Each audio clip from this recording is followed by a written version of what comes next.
Thank you so much.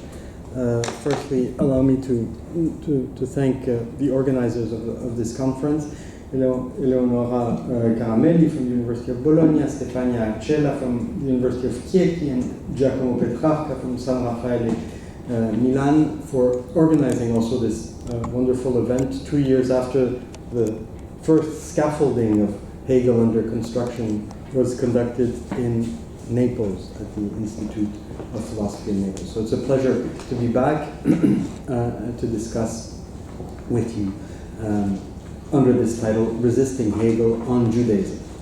One can already hear the double bind around which we will incessantly revolve in our lecture, framed by the excellent title of our conference, Hegel Under Construction. We will indeed revolve around aporias, which, as we will see, will express, at least impossible indeed to express all, certain possible relations or caesuras, points of alliances or ruptures, passages or confrontations between Hegel and Judaism. Resisting Hegel means at once and simultaneously, indeterminately, and inseparably, resistance in or for Hegel and resistance to Hegel. Resistance in or for Hegel invokes that towards which resists in the construction of what will later be called the system. And of course, already in Frankfurt, Hegel is constructing, at least seeking to construct, the systematicity of philosophy and thus give philosophy its systematicity, but which and through which what we may already call the labor and the work of the negative ultimately encompasses, appropriates, reappropriates that which resists, to the point where we grasp how that which resists the system can only do so by also not resisting the system, by releasing its resistance, by elevating and sublating its resistance in its recognized truth and testifying thus that its resistance is always and already the essence of its own release, of its own non-resisting affirmation within its comprehension. In this sense, resistance in or for Hegel also means how and why, also predicts how and why resistance to Hegel will always and already mean the appropriation and reappropriation of this resistance, and thus only see within it a negative resistance within Hegel, a resistance always and already reappropriated in the movement of a reconciliation beyond resistance in the affirmation of a comprehended meaning. But perhaps one may also hear in the title, Resisting Hegel, a resistance to Hegel, involving and implying a resistance performing otherwise than according to the movement Hegel had deployed and already comprehended of resistance as negativity. Perhaps one may also hear in the resistance of this word a resistance of the without, which would force the speculative system in itself out of itself, as if the speculative in and for itself would exhaust itself with itself, out of itself, and thus would begin thinking besides itself, disjoined to itself, performing otherwise and projecting wholly other performatives than those it has consecrated the presence, projecting other orientations which would at once reveal how and where the speculative is what it is, as well as indicating what it has never been, what it has never imagined it could be, operating both as its own resistance, without this resistance converting itself into its own appropriation, as if through its own work the speculative would show itself to itself as unfathomable, unrecognizable, irreappropriable to itself, or again, as if what Hegel called spirit was at once and simultaneously no greater than its manifestation, and yet also and always wholly other than its manifestation, wholly other than its name. From this double bind, resistance in or for Hegel and resistance to Hegel, one of our directing theses in the following will be to indicate where and how, within the very construction of Hegel's system, lies the constitution of an unalienable idea and operation of sacrifice. Indeed, we will seek to mark how the idea of sacrifice, a certain kenotic sacrificial operation, thus traverses and inhabits, works through and animates not only the interpretation Hegel furnishes and proposes of the passage fulfillment and suppression of Judaism in Christianity, but also the very organon and modality of what Hegel calls in Frankfurt life, spirit, love, and later will label the absolute concept or absolute knowledge. Certainly the idea of sacrifice in Hegel is not reducible to an immediate understanding of sacrifice as an economic assurance and insurance where a simple oblation is performed ritualistically and where this performance engages a determined reward capable, for example, of reinforcing social relationships. Indeed, Hegel reserves the possibility of sacrifice as an actuality for the very movement and becoming of spirit as fulfillment of meaning in history. That is, Hegel will propose a speculative idea of sacrifice which will incessantly reveal the plenitude of the infinite within the finite, the absolute within the limit, presence within absence, recognition in rememoration or recollection, of unity and unification through and within opposition and differentiation, diction within contradiction, and where all the figures of finitude conserve and preserve their meaning and thus their truth through and by the incessant movement of their suppression and their abandonment. This speculative idea of sacrifice, through which we would also mark it signifies, always with Hegel, the process of a revelatory negation, the becoming which emanates from a dialectical reading of the accomplished, fulfilled, and to adopt yet again Hegel's word, revealed religion of love, Christianity, of which our colleague Emmanuel Catin spoke of extremely judiciously and very well yesterday, and through the figure of Jesus who embodies this very revelation, we will see it at work throughout the spirit of Christianity and its faith, and will constitute itself, and in this constitution we ought to see one of the most resolved concepts under construction of the entire system of Hegel's philosophy, through and by a deeply negative reading of the positivity of the law, which Hegel associates with, on the one hand, Judaism, and on the other, Kantianism. We will thus propose to follow Hegel's text, The Spirit of Judaism, of which we know at least that it forms the first part of the spirit of Christianity and its fate. Now, before entering into the text itself, we ought to recall that there exist multiple variations of this text, and thus that this text underwent numerous formulations and reformulations. Throughout the Frankfurt period from 1797 to 1800, we see a Hegel experimenting with style, with formulations, sketches, fragments of interpretations also of the Hebrew Bible and of the New Testament, different drafts of where to confront, for example, selected Greek myths and what Hegel calls the, I quote, development of the human race before Abraham.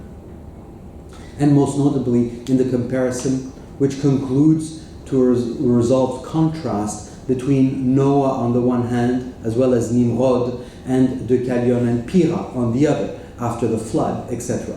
And indeed, throughout this period, Hegel elaborates multiple examples of the spirit of Judaism are expounded, where we see different readings of central Judaic figures, from Abraham to Moses, and which each develop at varying levels of penetration and engagement, directed and oriented, determined and fixed interpretation of many ideas often attributed to Judaism, the heteronomy of the law, the separation with nature, the idea of the Judaic election, the transcendence and irrepresentability of God, the unrealizability of the promise, etc., and other such trope of absolute alterity. However, and despite these numerous versions and drafts, throughout the Bern and Frankfurt periods of Hegel's development, to quote here the work of a renowned Hegel scholar, Henry Harris, the interpretative thesis adopted and sustained by Hegel in his examination and analyses of the spirit of Judaism, an interpretative thesis which is historically informed, as Hegel says himself, by the Jewish Roman historian Flavius Joseph, as Hegel himself indicates in the very opening pages of The Spirit of Judaism, is constant. Repeatedly, Hegel always obeys the same law when reading and interpreting the spirit of Judaism.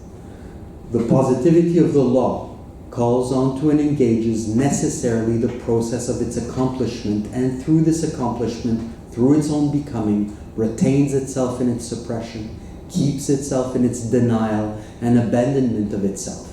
In this sense, always for Hegel, it is the positivity of the law, personified and figured, but differently, by both Judaism and Kantianism. For Hegel, these two personifications and figurations of the law differ only as each assign a distinct place or lieu for the same positivity. Judaism, in the heteronymous transcendent commandment of an unrepresentable God, Kant, in the autonomy of the pure practical reason of the transcendental subject, requires and thus commands this positivity of the law for itself as against itself, its own accomplishment, appropriation, and completion. It demands its comprehension and thus reflection as love through what Hegel will call the natural speculative religion, Christianity. Such is the interpretative thesis. Judaism is entirely constituted by separation, differentialization, opposition, without unification, without conciliation, and without reconciliation. Judaism indeed resists unification, conciliation, and reconciliation. For Judaism is, I'm following Hegel here, the separate and the oppositional, the figure which subjects itself, condemns itself, and thereby abdicates to a more powerful because irrepresentable, to a more forceful because absolute and absolutely transcendent, to a more potent because heteronymous being. And therefore Judaism embodies the figure of a being always dominated by an exterior, pure, abstract other, which remains irreducibly other, and thereby propagating a commandment, a law, of which one can only obey before understanding. That is, rather than comprehend. Obey rather than comprehend. The Judaic law, therefore, does not reveal anything except its own most transcendent domination. And in this sense, it not only reduces humanity to subservience, it also, and more importantly, more profoundly for Hegel, engages the perpetuity of hostility. Hostility in and with nature, hostility in and with others, a hostile relation with an always adverse God. Throughout the Frankfurt writings, and indeed as early as the Bern writings, Hegel fixes Judaism in the stance of a negative but without negativity, or otherwise said, a signifier without signified, which remains stuck in the incapacity of elevating itself from being subjected to a transcendent power or force, nor indeed even wills or wants, desires or aspires to relieve the negative in the birth or the creation of a novel conciliation capable of transforming the negative and thus converting and transferring itself in a historical and living narrative of meaningfulness, of presence, joy, and love in the reconciliatory unity of difference and opposition. Rather, the spirit of Judaism carries nothing living. It is weight and heaviness, says Hegel, which falls instead of relieving itself, which descends instead of elevating itself, which befalls into the immediate dead materiality of a becoming whose history is constituted by opposition, wandering, suspicion, empty objectivity and objectification, duplicity, cunning, hatred, perversion, disavowal, legalism and contractualism, simple property acquisition, I quote, for no share in anything eternal, and thus nullity, nullification, ultimately failure to embody freedom and liberation, incapable thus to fulfill the image their political liberator, Moses, gives of the Israelites in Deuteronomy 32. I quote, in the survey of his political life, he, Moses, writes Hegel, compares the way in which his God had led the Jews through his instrumentality, with the behavior of the eagle, which wishes to train its young to fly. It continuously flutters its wings over the nest, takes the young on its wings, and bears them forth thereon. And Hegel, of course, interprets, only the Israelites did not complete this image. These young never became eagles. In relation to their God, they rather afford the image of an eagle which by mistake warmed stones, showed them how to fly, and took them on its wings into the clouds, but never raised their weight into flight or fanned their borrowed warmth into the flame of life. I close the quotation.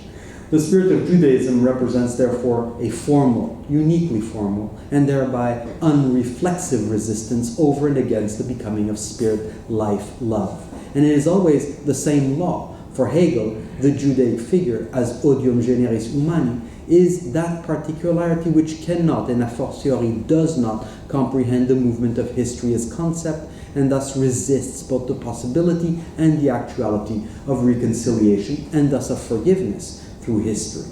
The Judaic figure refuses and actively resists both the Greek pleroma as conciliatory plenitude and fulfilled presence, and the forgiving and living reconciliation of the law through Christian love, which means for Hegel that Judaism remains attached to the simple naturality of a concrete and animalistic existence, never elevated beyond simple need, and which in all ways, and already refusing and resisting its own elevation beyond this natural and material condition, through and in the conciliation of life and the accomplishment of the law in love, is condemned and indeed destined to remain irreconcilable within the deployment of presence in and as history. And Hegel is indeed quite categorical. I quote, "The subsequent circumstances of the Jewish people, up to the mean, abject, wretched circumstances in which they still are today, have all of them been simply consequences and elaborations of their original fate. By this fate, an infinite power which they set over against themselves and could never conquer, they have been maltreated and will be continually maltreated until they appease it by the spirit of beauty and so annul it by reconciliation." I close the quotation. Conversion thus, and if not, Judaism remains the sole culprit, the sole responsible, the sole liable figure for and of its historical foreclosure and self-extinction. Resisting reconciliation, the Judaic figure is thus cut and separated. It indeed cuts and separates itself from all forms of reconciliation, which means that it frames and inframes all relations in an objectivity, an objectification, and ultimately in manipulation and calculation, search for domination, and establishment of contracts, which fix relations to obligations. And furthermore, that is at best stabilized economy of exchange and measure, at worst unleashing of confrontations, war and dispute with God, with others, and with nature. Consequently, for Hegel, the Judaic figure, as it frames and inframes all relations under this unrepresentable and heteronomous, absolutely abstract and transcendent law, only seeks to transform all relations into the objective, controllable, regulated, and normalized bonds, and thus nothing living beyond and exceeding the must of duty. The Judaic figure expresses its historical condition and disposition thus as that being who dominated wishes and seeks to perpetuate this relation, and therefore acts in the world as a dominated dominator, or moreover as a purely egoistic, self-severing being whose sole project is to exercise its particularity, its election above and over all others. Its own law, Judaism's own law, irrepresentable, incomprehensible, irreconcilable, is elevated into the purity of an abstract and intangible object. And consequently, the Judaic figure remains attached and allied to this intangible and irrepresentable law as object. In other words, the Judaic figure relates to the law as it relates towards an object. And the spirit of Judaism has forgotten precisely and irremediably effaced that which in the law already justifies the law, always inhabits and animates it as a law, and even inhabits and animates when the law exists as justice and punishment. The spirit of Judaism, marks Hegel, has forgotten the fulfilled presence from which and in which relations with God, nature, and other human beings are accomplished and present. This implies naturally for Hegel that this faith, which for Hegel is not a faith, remains absolutely foreign to its reconciliation with knowledge. It is thus a purely blind faith which believes that which remains without concreteness, without manifestation, and thus without truth. The Judaic figure, such is its faith, which is nothing other than a structured decadence which leads to its self-annihilation, remains attached to an incomprehensible heteronomy, chained to an invisible and unperceivable God, who is as such not a God, since for Hegel, a God that does not manifest itself is not. The Judaic figure is thus condemned to resisting spirit, in which and through which differences between God and man, between man and nature, between men and other men, are brought and always testify, reveal, display the movement of their own most reconciliation. Now, of course, we would have to spend a lot of time deploying all these dialectics before the word dialectic, these negative dialectics at work in Hegel's interpretation of Judaism. But let me jump right to Abraham. Why Abraham? Why Abraham? Because, of course, Abraham is the true, as Hegel says, the true progenitor of the Jews. And Abraham is therefore the figure that firstly constitutes the spirit of Judaism. In this sense, the figure of Abraham bears the secret of the Jewish identity, that of not being able to constitute itself as an identity, and thus of being forever structured by difference, being separated, and ultimately embodies a contradiction without resolve. From the outset of this interpretation, Hegel marks the directing line that will determine the entirety of his reading in Frankfurt about Judaism. And of course, this is going to change later on, of course, in the philosophy of right for Hegel. Now, of course, we would have to measure exactly what changes, but it will change. Abraham's identity is not an identity. It constantly dismantles identity. This ought not to mean that Abraham, and consequently Judaism, has no identity. Rather, Hegel intends that the identity of Judaism is constituted by partition, by break, by a rupture of identity. The Judaic identity, if it can be called as such, emanates from separation, from being separated, a will of self-subsistence, independence, and thereby sovereignty. Indeed, Hegel indicates how Abraham's identity is already one of disseverance, and thereby of insistent resistance to unity, disavowal of unification, of, I quote, communal life and love, I close the quote. Abraham, born in Chaldea, had in youth already left a fatherland in his father's company. So already there is a break in the identity.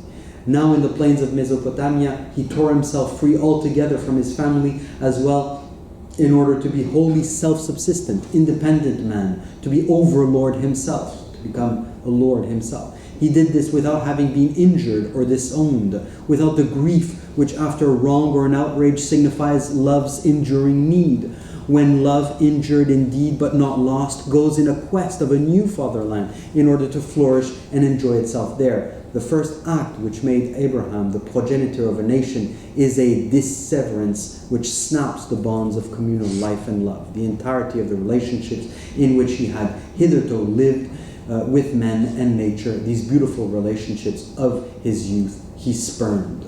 Close the quotation. The figure of Abraham is thus identified with that of a passerby, whose being is not includable in the process by and through which identities define themselves through their conciliation and their unification with others, which of course means that the divided identity of Abraham has no place, cannot place itself, constitute itself as a place and a placing. Abraham marks, on the contrary, a radical separation between its spirit and the actuality and the possibility of its place, which will, of course, affect the political project led by Moses, according to Hegel, in the development of spirit. In this sense, Hegel marks how and why Judaism remains always a foreigner to place. Judaism remains attached to its exile and persistently marks its non-identifiable and unidentified identity with any type of characterization or determination. Now,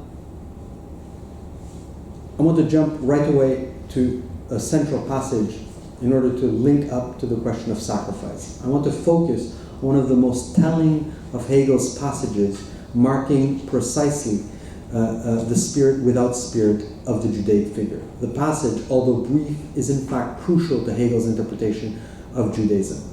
It revolves again around Abraham, and most particularly on the sacrifice of Isaac, that is the Genesis 22. The passage marks the incapacity, the inability, the impossibility for the Judaic figure to love. And the testimony of this incapacity, of this inability, of this impossibility, is signified by the non-sacrifice of Isaac, the bearer of the promise and the beloved son of Abraham. The passage reads as follows, I quote, "Love alone was beyond his power. Even the one love he had, his love for his son, even his hope of posterity," so the promise, "the one mode of extending his being, the one mode of immortality or of infinity he knew and hoped for, could depress him, trouble his all-exclusive heart, and disquiet it to such an extent that even this love he once wished to destroy. And his heart was quieted only through the certainty of the feeling that this love was not so strong as to render him unable to slay his beloved son with his own hand." I close the quotation. Now we ought to notice firstly the manner in which Hegel wholly revises Genesis 22. No mention here, of course, of the divine commandment ordering Abraham to sacrifice his only son on Mount Moriah. No mention of the improbability of the word sacrifice in the Hebrew Bible. Right? No mention, thus, of the relation between God and Abraham. On the contrary, Hegel here interprets the entire sequence as a testimony of the purely egoistical subjectivity of Abraham. This focus places the entire reading on the character of Abraham, soon to be understood as one of the defining traits, if not the defining trait, of the spirit of Judaism, the incapacity to love, and thus the incomprehension of life as unification and conciliation. In this sense, the sequence by which Abraham sets Isaac on the altar of sacrifice is here interpreted as a proof of the capacity for Abraham to master and to measure, to objectify his love for the other, and thus as a continuation, as a confirmation that his only love is a self-motivated love of himself, as separated from that which is loved. Abraham separates love from the actuality of love, thus marks consequently a measured love for the other, a measure always limited by the law.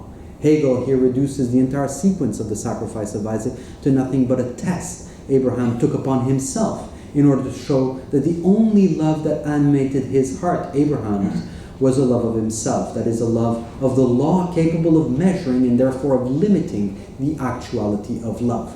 The scene of this sacrifice is thus but a simulacrum of sacrifice. Isaac will have remained living, certainly, but his life is but the receptacle of an egoistic posture and thus an evidence of non-love. In this sense, the sacrifice of Isaac is interrupted because Abraham does not and indeed cannot love him. He loves only his own self-motivated ego and reassured in his own self-love, which then justifies keeping Isaac or the interruption of sacrifice. In this sense, Abraham thus ignores what Hegel sees as the truth of sacrifice, that which renders effective the deployment of the resolution of truth as spirit. That is, he ignores the speculative movement reconciling meaning, sacrifice, and love as resolution of spirit in and as history performed. Abraham ignores the truth of sacrifice and thus conceives sacrifice and the possibility of sacrificing his son, the bearer of the promise, as that which only reassures him in the dominion and domination of his own personhood over and above the other. In stark contrast to this non-knowledge of this movement of sacrifice performed only for the assurance of his egoism, Hegel presents the figure who grasps and comprehends the speculative reconciliation signified by the experience of sacrifice. For Hegel, this figure is the one who resolves, exposes, and gives himself entirely to the truth of sacrifice, that is, to the accomplishment and resolution in presence of sacrifice, which is, of course, the figure of Christ. The difference, therefore, between Abraham and Christ could hardly be more pronounced. The Judaic figure ignores all of sacrifice, reducing it to a mere experience of self-preservation, where the figure of Christ grasps the essentiality of this modality by comprehending that through it is marked and rendered effective the very presence of spirit in and as history. For sacrifice is the modality that relieves and elevates the finite to recognition that the infinite always and already animates and works within the finite. And this is precisely what Christ grasped, contrary to Abraham, in his sacrifice. To attain the absolute, to comprehend and seize the modality of spirit as in history, one must, and I'm quoting here the phenomenology of spirit, one must sacrifice the limit, sacrifice finitude, sacrifice difference. One must negate the Martin Stark separation between finitude and infinity, between ideality and reality, between father and son, between law and love, and thus reveal in which manner the sacrifice of finitude and thus oppositional limitations deploy through this negation its elevation towards its own most identity.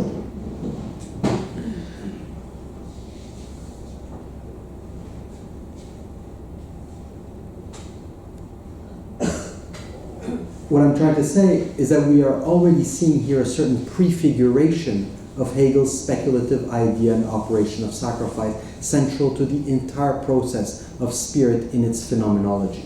Indeed, we see here already prefigured the speculative definition of the operation of sacrifice as entirely synonymic to the dialectic itself.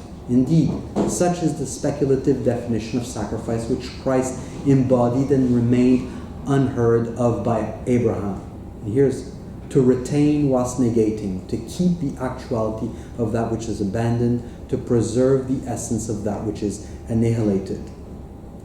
Now it would be here important, and in closing, to mark that because Abraham's sacrifice does not correspond to this model, Isaac will have had his life saved. But this salvation, again, is without meaning. It's simply fixed in finitude. It is a life, but without life. It is already dead. Indeed, Judaism is already of the dead, is already itself of the dead. In order to grasp the infinity of life, Judaism would have to endure and pass through the experience of the sacrifice, the negation of itself, a conversion into its own most possibility and actuality, which is at once its accomplishment and its truth, its embodiment in a reconciliatory and unificatory movement of reconciliation. Which is why, and I quote the last passage of the Spirit of Judaism, the great tragedy of the Jewish people is not a Greek tragedy. It can rouse neither terror nor pity, for both of these arise only out of the fate which follows from the inevitable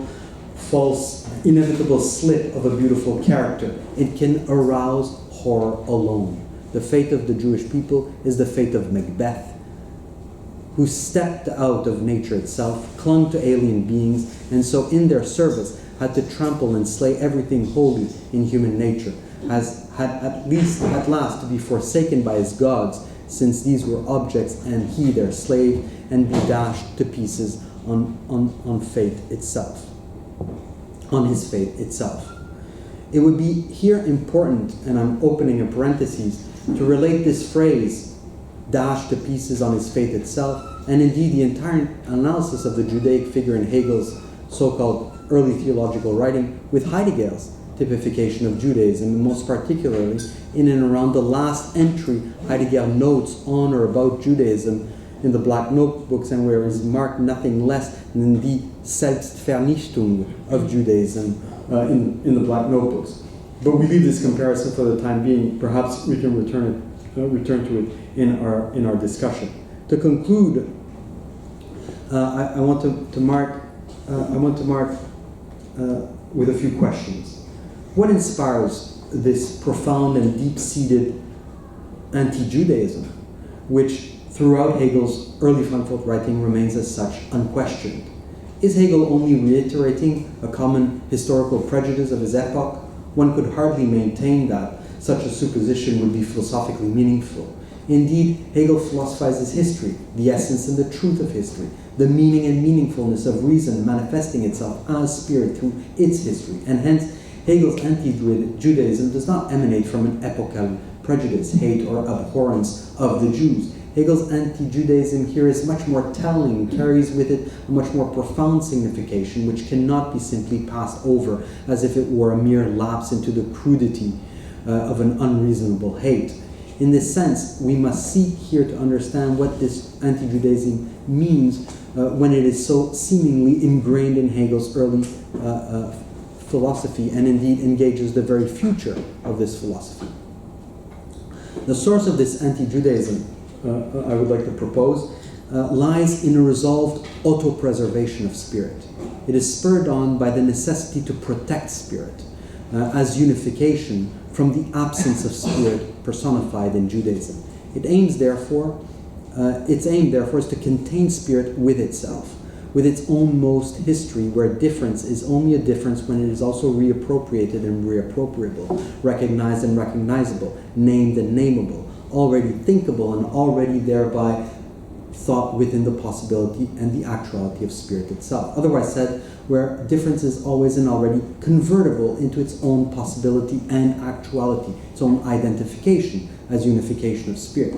Such would be the specificity of this anti-Judaism, an anti-Judaism where Judaism excludes itself from history by separating itself from what constitutes the reconciliatory essence of history, and resisting, defying the possibility of appropriating its own truth in a sacrificial conversion of its identity, the speculative modality of the auto-protection of spirit. Certainly the logic of unification as truth is complete. It preserves opposition and difference, and even conflict, but its completeness also lies on the sacrifice of that which figures an opposition, which as such does not settle for its unification as possibility and effectivity, which purports therefore the following question: what is the value of opposition if opposition always supposes or presupposes a unificatory essence in order to name it as such? What is the value of paradoxality if the paradox is always brought to that which it is meant to express in a unification of its paradoxality? What is the value of truth, which entails that truth itself must necessarily discover itself where and when it has predetermined the ontological structure of presence? And furthermore, what is the effect of such an exclusionary auto-protection? It marks nothing more but nothing less than an autoimmunity of spirit's essence and truth. And indeed, how can we not suspect here, as Banquo returning to Macbeth's table, which was so beautifully elaborated yesterday in our colleague's paper, the incessant return of a spectrality, Geist or ghost of Judaism in and within the presence where spirit had sought to engage its resistance to it, as if the ghost of Judaism were perpetually returning to the presence of Geist, voiding and suspending, haunting and interrupting the determined march of Hegel's reappropriation of spirit through its sacrificial history. This spectral return would persistently insist on refuting and without contradiction, that is also without relying on the logos of a unificatory truth, of a unification through life and reconciliatory love, of insistently posing with Hegel and yet also against Hegel, what remains of reconciliation when reconciliation is accomplished? Or again, what remains of forgiveness at the moment when forgiveness is always given through history? Or what is left of sacrifice when sacrifice is fulfilled, accomplished, achieved? What is left of recognition when recognition is had? What remains of spirit when spirit is always and already present as its own present and thus cashed out as an only spirit? What is left of the event, of the singular historical event, if an event is always defined and thought as that which arrives and shows itself as always and already being there, present and manifest? Certainly, this incessant return of Judaism persistently inscribing a separation or a gap in the essential becoming of history, obstinately reiterating a question unrecognizable and ultimately unthinkable to Hegel's self-protection of spirit, would reappear as nothing other than the meaningless, the non-meaning, as that which is not even present in the presence of spirit. And it certainly is also here that the speculative self-protection of spirit reaches its apex. But perhaps it is also here that Hegel's Jewish ghost would also incessantly return to the presence of spirit to demand more, to expect more, to envisage more of spirit, more than what it is or what it shows itself to be, more than how it pretends to conciliate being and unification, identity and difference, and thereby requiring more than its own safety, where law is confined and accomplished in love, the old in the new, the interruption of sacrifice in the fulfillment of sacrifice. A certain Judaism, not the Judaism that is simply concluded in the fixation of separation, nor that Judaism which would acquiesce its self-sacrifice in the sacrificial logic of a speculative revelation of the unification of spirit, but a Judaism which would think towards the possibility of interrupting sacrifice in history, and through this interruption open to an idea of justice without reliance on the completeness of a truth. That is, an idea of justice capable of confronting each time the singular occurrence of each singular historical event without reinscribing this singularity in the comprehensive presence of reason in history. An idea of justice which would invent its responsibility always anew in the face of each historical event.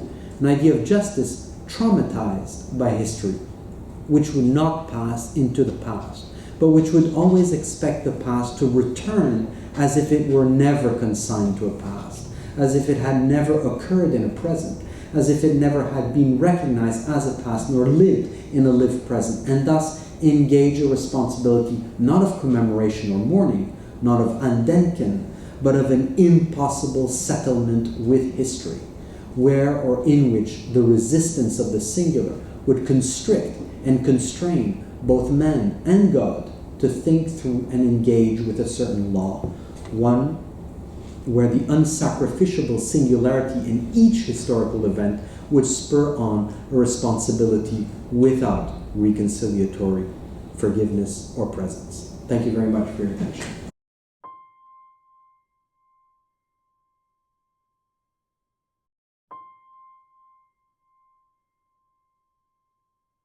Hello, thank you very much to the organizers for the wonderful organization of this entire workshop. And thank you for all the great presentations so far. It's really been wonderful. I'm honored and excited to be here. Some brief remarks to frame this paper. I'm trying to relate Hegel's early writings on religion, specifically with regard to Hegel's idea of a folk religion and the role he accords to the Jews and Judaism, to relate these points to the Hegelian concept of actuality as it is more fully developed in his mature work. I want to claim that taking into account these aspects of Hegel's early work can perhaps contribute to a better understanding of certain implications of Hegelian actuality, which I think are highly problematic. To just point in the direction in which I will try to develop this critical hypothesis, I would like to preface the paper by a quote taken from Franz Rosenzweig's Hegel and the State. That's quote number. Okay, is it better? Okay, yes, sir. Okay, so that's the first slide, please.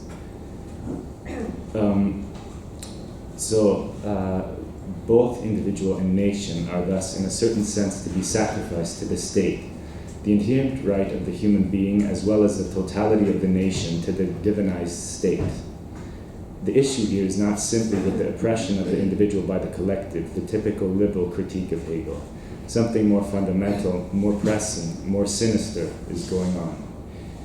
It's not my intent to claim anything about whether Hegel as a person was an anti-Semite or not. I think it's of primary interest what Hegel's work does. The proof is in the pudding of the spirit, so to speak. I understand the early foundations of the Hegelian system of absolute spirit as having been conceived against the background of a specific practical philosophical interest, namely how to think a universal disciplinary order which might ground the existence of a German people united by a common Volksgeist.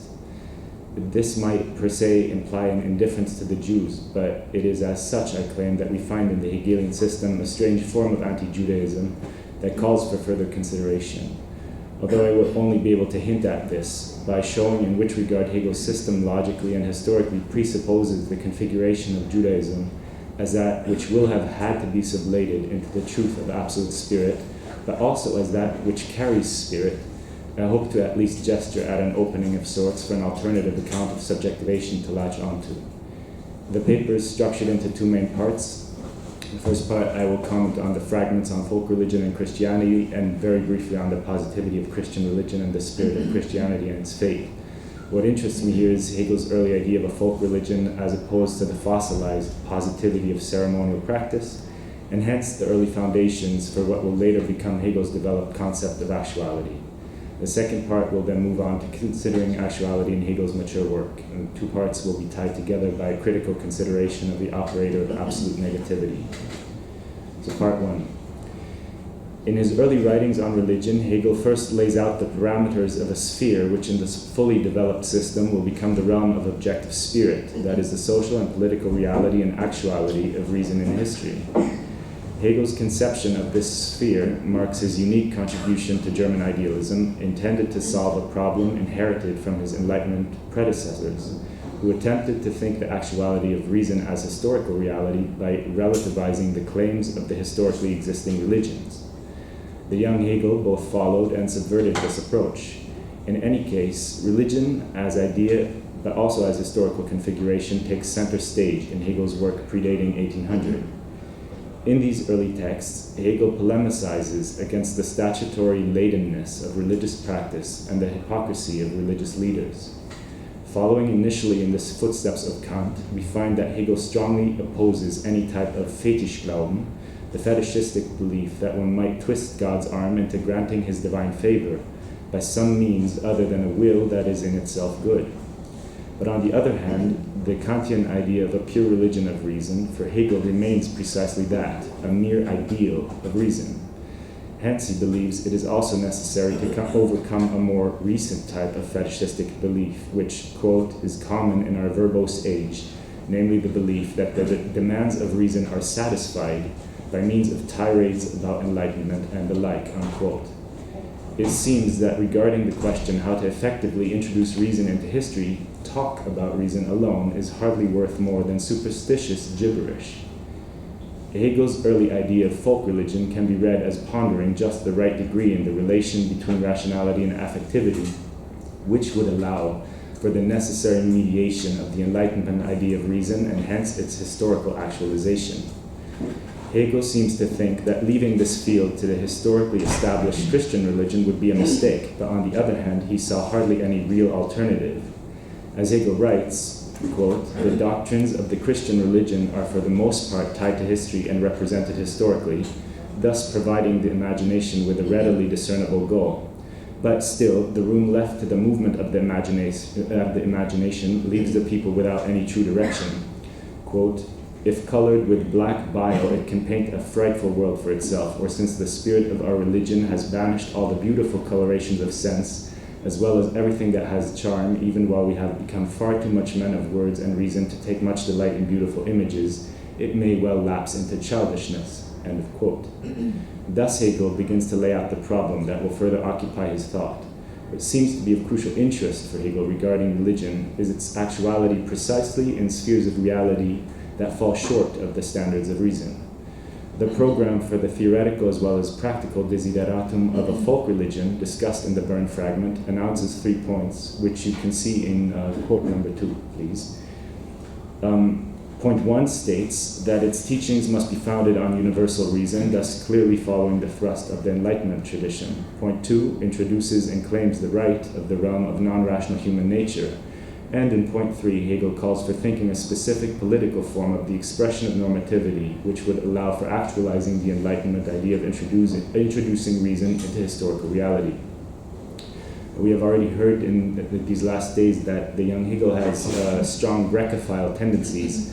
The fragment on folk religion presents Socrates and the Greek polis as the original prototype of a model for a successful reconciliation between nature and reason. But ultimately, the question how precisely to think such a form of folk religion still remains unresolved here. The problem seems to be that Hegel is not dealing with the noble Greeks he so admired, but instead with obtuse, excessive, and sublime Germans. In a brief fragment equivocally titled Schon in der Bauart, already in the style of construction, Hegel compares the genius of the Greeks with that of the Germans. There we see beauty, generosity, lightheartedness, and measuredness. Here we see only stuffiness. You can find this amusing anthropological quip in quote number 3, please. The Germans' greatest delight, for example, terrible binge drinking, in general as well as in fidelity and faith, solidity, The joy of the Greeks louder, more cheerful, more moderate, more careless. The Germans did not drink a Socratic carefree cup, but cups either of bacchanalian noise or, when more measured, of worry, the Gothic style eerily sublime. Although Hegel will continue to flirt with the allure of the pagan world in the following, he instead deepens his critical analysis of the monotheistic problem at hand. This problem lies with a sphere he refers to as positivity, that is, the empirically given totality of a lifeless, ossified practice resting on base instincts, unconscious habit, and dead tradition. The contrast is now no longer that between Christianity and pagan Greece, but rather between Judaism and Christianity.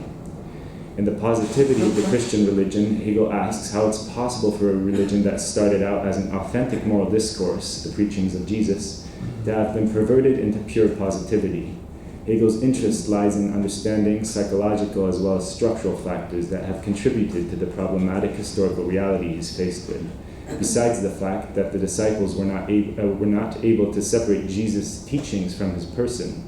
The positivity of Christian religion can also be traced back to the fact that Jesus, so as to be understood by his contemporaries, had to accommodate his teachings to the historical reality of the Judaism of his time, which Hegel characterizes based on the classic Christian stereotype of the Jews' blind obedience to positive commandments. In the spirit of Christianity and its fate, Hegel deepens his genealogical perspective. The teachings of Jesus are now squarely opposed to the deeply problematic configuration that is the Jewish spirit. There's much rich material here which I cannot go into. In any case, Professor Cohen has just done so in such a wonderful way, and we can all read his very perspicacious book on the matter. I only want to remark on one passage that can help shed further light on the development of the Hegelian notion of actuality. According to Hegel, when Moses gives the law to the Israelites, he's merely repeating a gesture that had already earlier been established by Abraham and going even further back by Noah. This gesture is to separate the ideal from the actual. This makes it impossible to self-legislate, which is also why the slavish Jews needed Moses, their master, to give them the law after their miraculous liberation, which they experienced only passively. As I already said, Hegel traces this originally Jewish gesture, which will shape the fate of the Jews, back to Noah. Noah, after the mythical flood, which incidentally also put an end to the mythical age, makes the covenant with God that boundaries would be placed on nature, if only the subject also accepts the boundaries of submitting itself to God's law. And take here quote number 4. If man was to hold out against the outbursts of a nature now hostile, nature had to be mastered, and since the whole can be divided only into idea and actuality, so also the supreme unity of mastery lies either in something thought or in something actual. It was in a thought product that Noah built the distracted world together again. His thought-produced ideal he turned into a real being, zum Seienden, and then set everything else over against it. So we see here the crucial division between idea and actuality, which Hegel so drastically opposes because it's unable to ground true reconciliation with nature, and hence immediately falls back into its opposite, symbolized in this early text by the figure of Nimrod, who's presented as Noah's perhaps more actual alter ego. Most commentators agree that the spirit of Christianity and its fate often lapses into base forms of anti-Semitism. By contrast, in the mature work, Hegel's assessment of Judaism seems to be at least more balanced.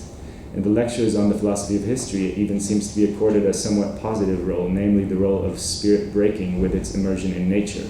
See quote number 5. Hegel writes, "True morality and righteousness can make their appearance now that the spiritual speaks itself, absolutely free of the sensuous. This is what gives the Jewish people its world historical significance." Of course, there's still the idea that true self-consciousness of spirit is reached only beyond Judaism, which ultimately must be left behind.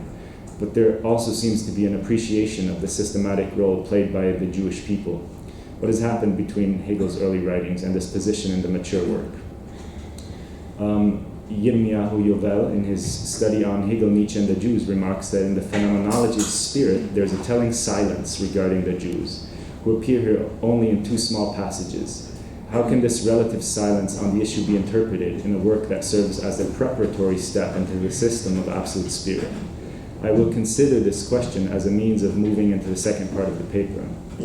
In Faith and Knowledge, another transitional work written in Jena 1802-1803, Hegel criticizes the work of Kant, Jacobi, and Fichte. In our context, there are 2 points I want to mention.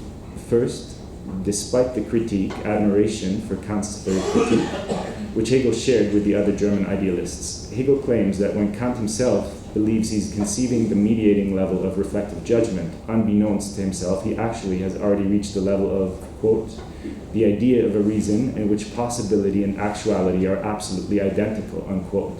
That is, self-relating negativity.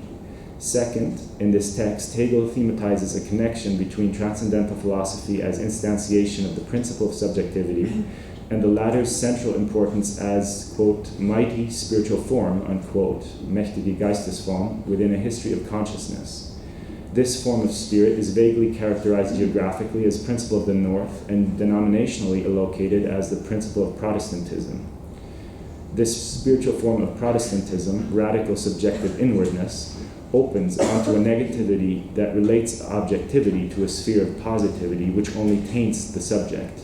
But in its longing for reconciliation only with the true God, God is pushed into an unknowable beyond, thereby introducing the split between finite positivity and empty infinity.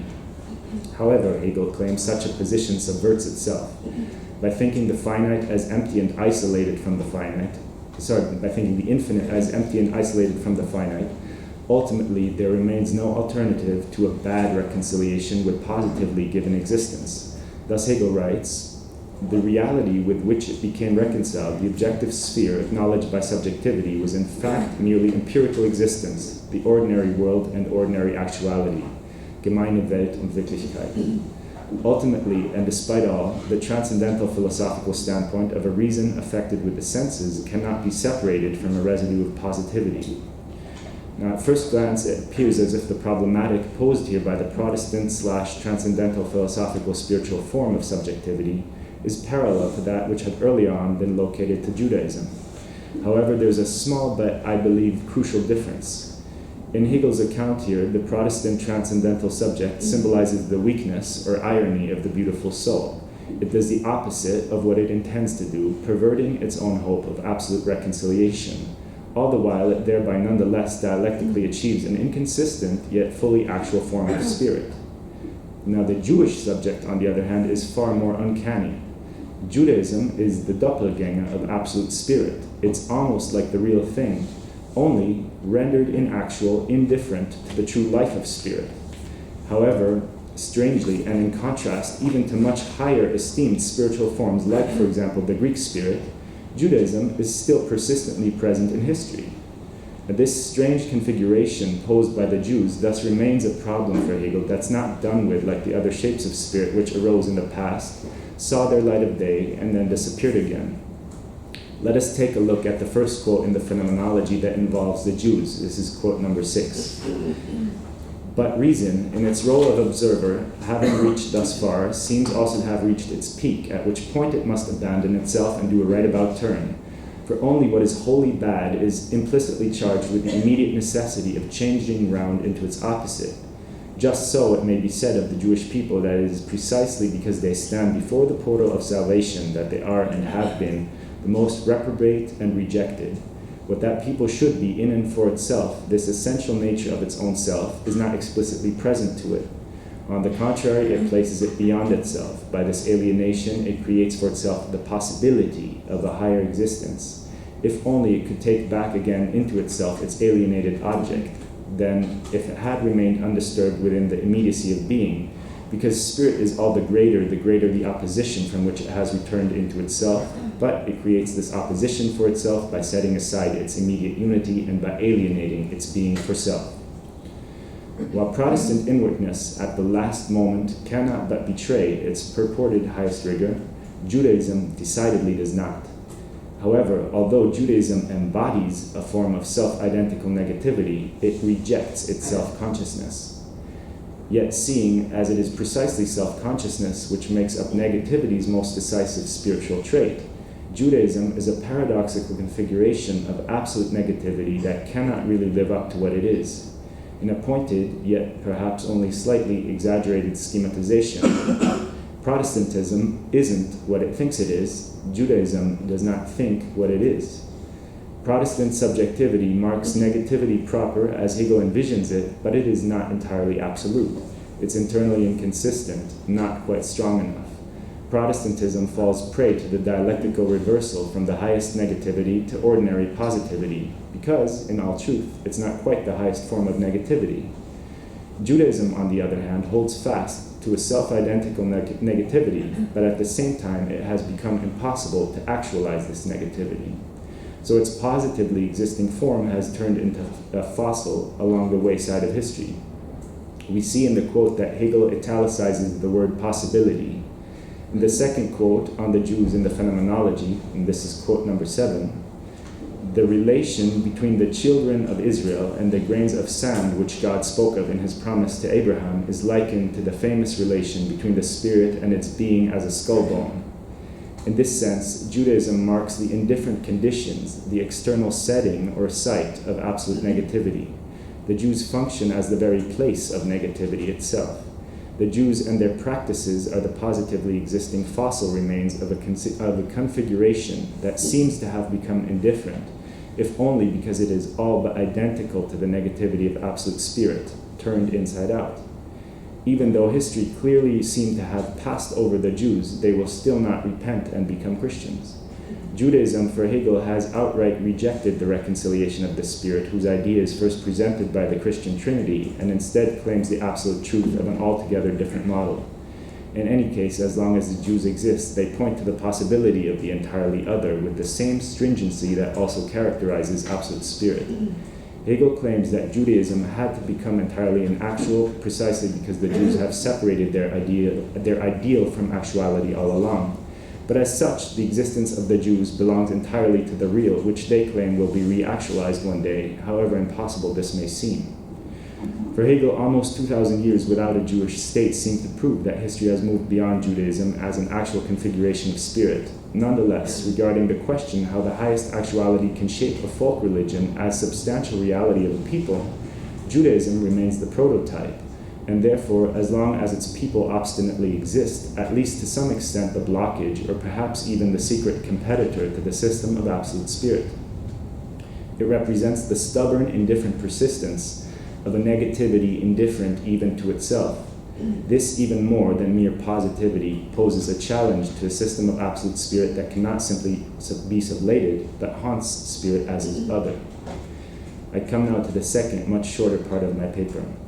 The ideas of a folk religion and the spirit of a people are carried on, perhaps one should say sublated, into the system of absolute spirit through the category of actuality or of self-relating negativity.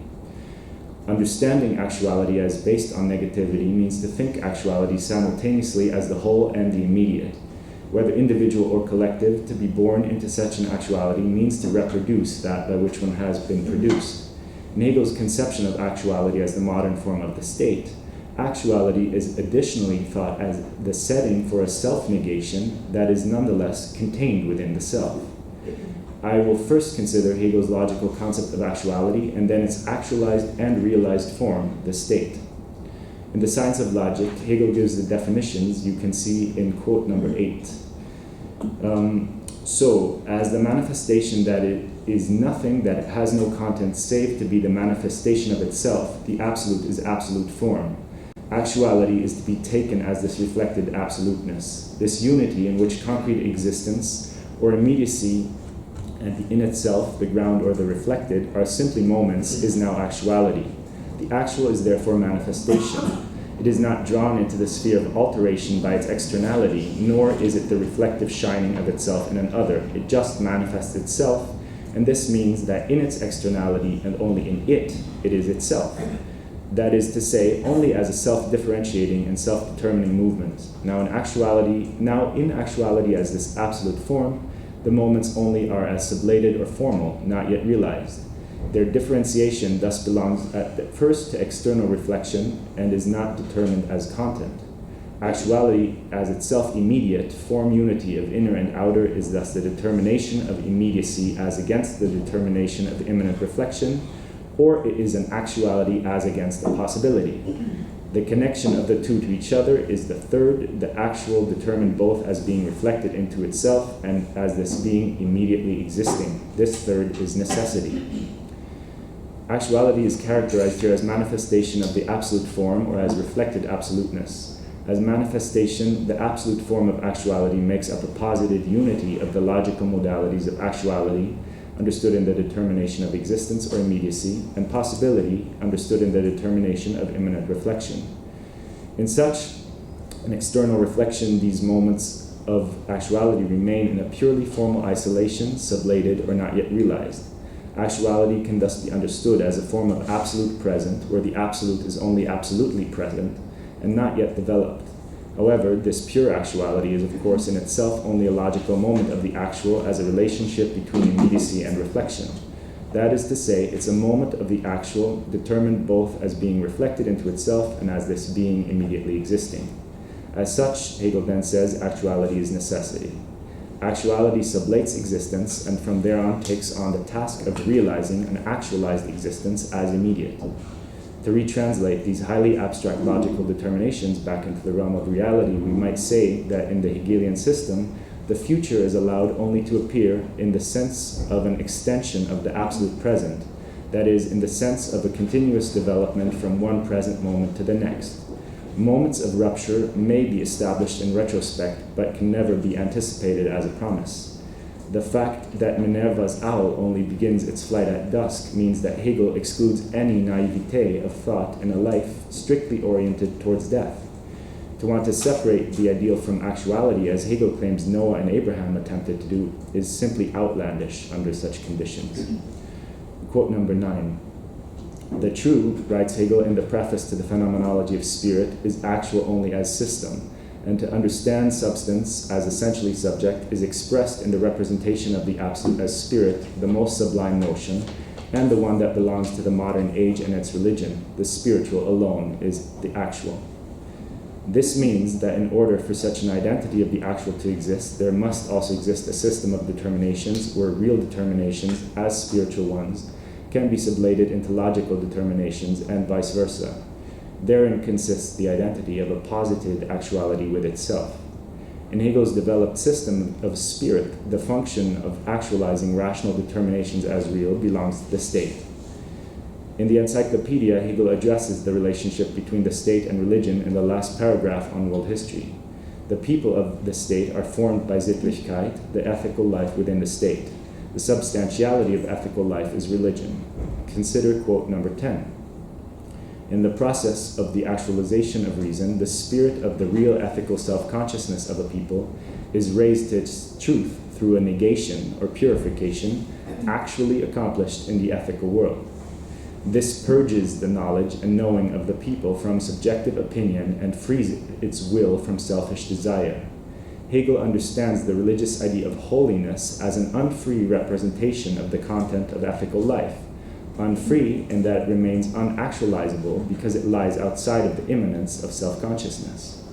But, writes Hegel, once the divine spirit introduces itself into actuality and actuality emancipates itself to spirit, then what in the world was a postulate of holiness is supplanted by ethical life. And according to Hegel, genuine religion and genuine religiosity only issue from ethical life. Religion is that life rising to think, that is, becoming aware of the free universality of its concrete essence. Only from ethical life, and of ethical life is the idea of God seen to be free spirit. Outside the ethical spirit, it is therefore vain to seek for true religion and religiosity.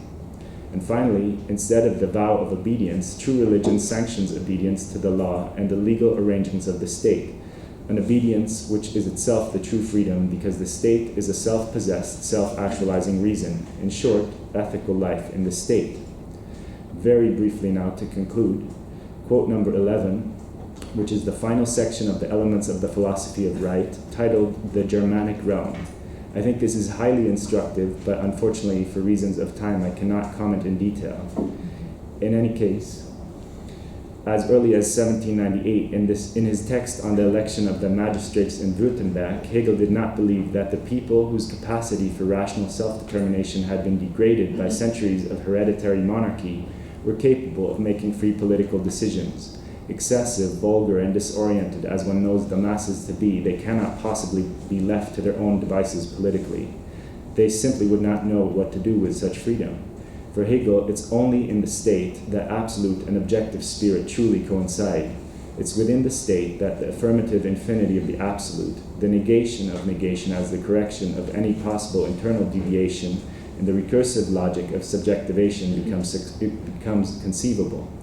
As Hegel writes in the last paragraph, 360 of the Elements, the state is, quote, image and actuality of reason, unquote. The state is its own manifestation, that is, immanent actuality, or the actual as well as real form of absolute actuality. It brings forth its own possibilities within itself. Thank you.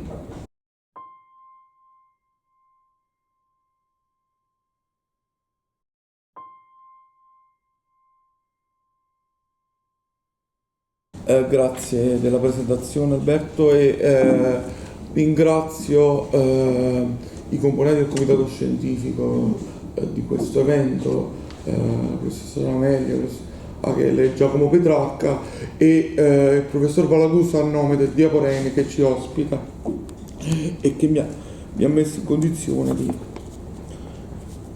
essere presente in maniera ottimale. Detto ciò, passerei subito al dunque per risparmiare tempo. Allora, spesso in maniera piuttosto semplificativa si etichetta la decostruzione come pratica filosofica votata alla demolizione della tradizione. Sebbene la sua postura critica sia innegabile, non può ridursi a pregiudiziale rigetto della stessa. Al contrario, la propensione a far emergere la criticità implica l'attraversamento rispettoso, benché mai ossequioso, attento alle rotture, ma anche alle continuità lungo il cammino del pensiero. La metafora del cammino e del passo è ricorrente nell'accostamento derridiano ai grandi filosofi, perché riesce a rendere bene l'ambivalenza di un movimento per il quale da un lato si ripercorrono le loro tracce, dall'altro si provano a compiere passi oltre il loro dettato. La stessa originaria vocazione antistrutturalista della decostruzione richiede confronti serrati, quasi dei corpo a corpo, con le strutture da destabilizzare. Si tratta di inserirsi con prudenza, ma altrettanta decisione, in un corpus altrui, cogliendo nello sviluppo e l'articolazione, senza la smania di svincolarsi, ma facendo anche attenzione a non farsi retire e imbrigliare dalle grandi architetture concettuali. In tal senso il confronto derridiano con Hegel, per la possanza speculativa del filosofo tedesco, palesa tale ambivalenza e ben si presta a far emergere la scaltrezza e la vitalità del passo della decostruzione. Per attenermi al tema del nostro incontro, restringerò lo sguardo, niente affatto esaustivo, ai riferimenti al giovane Hegel contenuti nella colonna di Gla, dedicata al filosofo tedesco.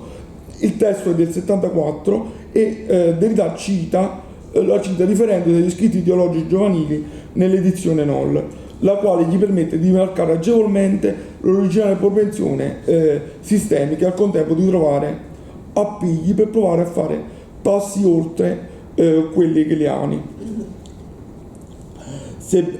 Occorre chiedersi però se la scoperta della frammentarietà dei testi riduca e non annulli tale sistematicità e renda ancora percorribile le traiettorie di lettura derridiane.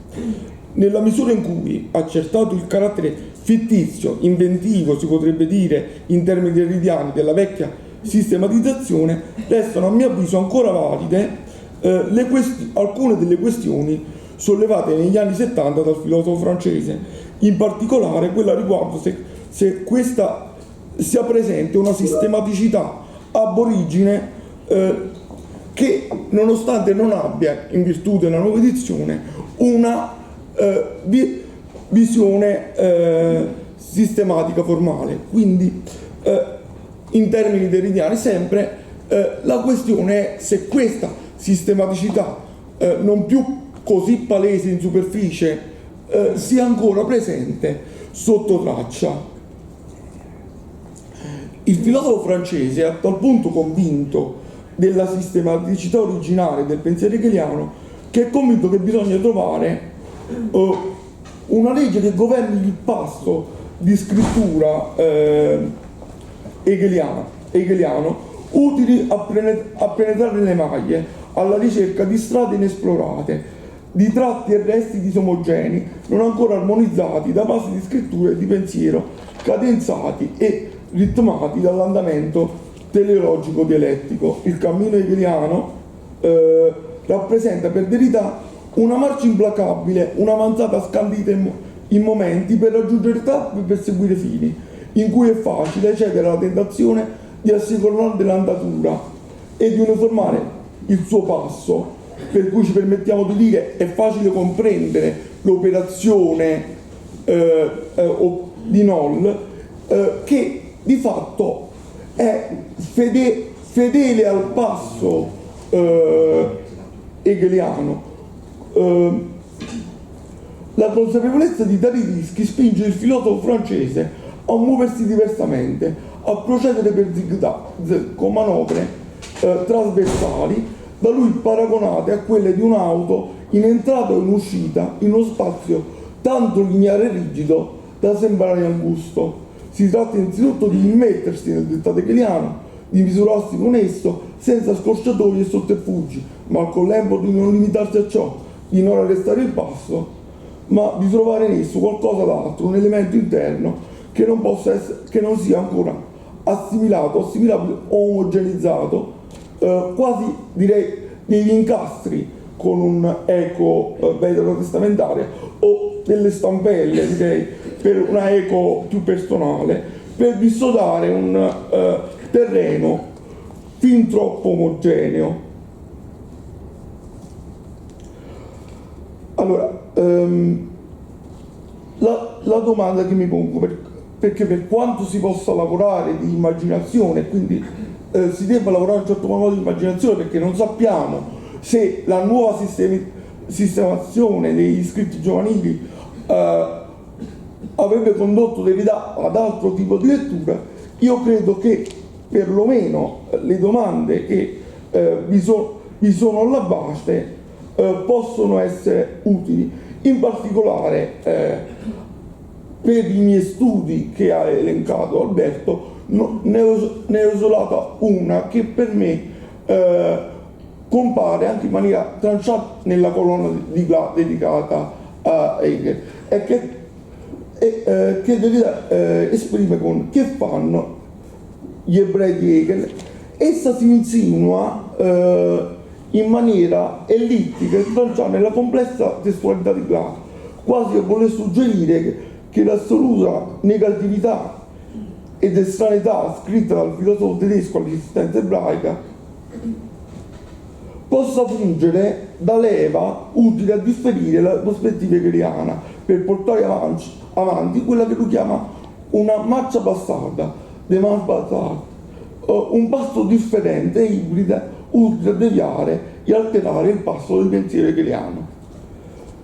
Derrida non stigmatizza moralmente quello che anche Cohen ha definito l'antigiudaismo degli scritti giovanili, piuttosto si chiede cosa si celi filosoficamente al loro interno, quale paura filosofica ci sia nel sovraccarico di negatività che il giovane Hegel attribuisce all'esistenza ebraica, e la soluzione che dà Derrida è